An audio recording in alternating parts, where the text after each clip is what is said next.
Pemirsa Menteri Dalam Negeri sekaligus Ketua Satuan Tugas Percepatan Rehabilitasi dan Rekonstruksi Pasca Bencana Sumatera, Muhammad Tito Karnavian menilai bantuan ambulans dari pihak swasta melalui Kementerian Kesehatan menjadi bukti kuatnya ketahanan nasional dan kepedulian sosial dalam penanganan bencana.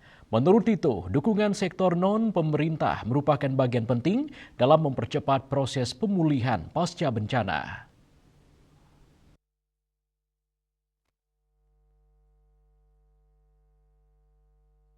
Menteri Dalam Negeri sekaligus Ketua Satuan Tugas Percepatan Rehabilitasi dan Rekonstruksi Pasca Bencana Sumatera, Muhammad Tito Karnavian menilai bantuan ambulans dari pihak swasta melalui Kementerian Kesehatan menjadi bukti kuatnya ketahanan nasional dan kepedulian sosial dalam penanganan bencana.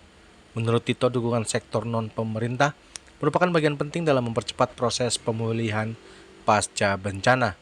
Ia menilai kolaborasi antara pemerintah pusat, pemerintah daerah atau Pemda, dan berbagai pihak lainnya mencerminkan kuatnya ketahanan nasional Indonesia dalam menghadapi bencana. Hari ini kita hadir dalam rangka acara penyerahan bantuan dan dukungan dari pihak pemerintah kepada MKes sekaligus diserahkan kepada daerah-daerah daerah yang terdampak bencana. Saya kira ini membuktikan salah satu konsep ketahanan nasional kita, national resilience. Karena kita menangani bencana yang besar ini dengan kekuatan nasional kita sendiri, baik dari pemerintah daerah, pusat, tapi juga dengan dukungan semua pihak yang ada non pemerintah. Ini adalah suatu bukti bagaimana peran dari pemerintah, ada dari Astra, dari Indo, Group, dan lain-lain. Saya maaf, saya sebutkan itu persatu.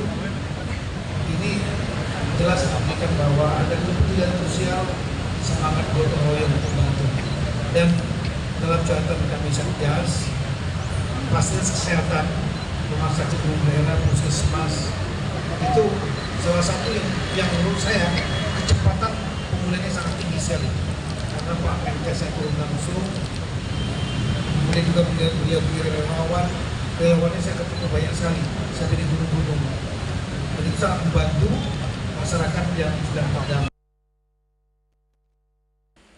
Di sisi lain, Tito juga mengapresiasi langkah cepat Kemenkes dalam memulihkan fasilitas kesehatan di wilayah terdampak bencana. Ia menyebut sebagian besar rumah sakit dan puskesmas telah kembali beroperasi dalam waktu relatif singkat setelah bencana terjadi. Dari Jakarta, Juli Suwata dan Ketut Sumadiasa melaporkan.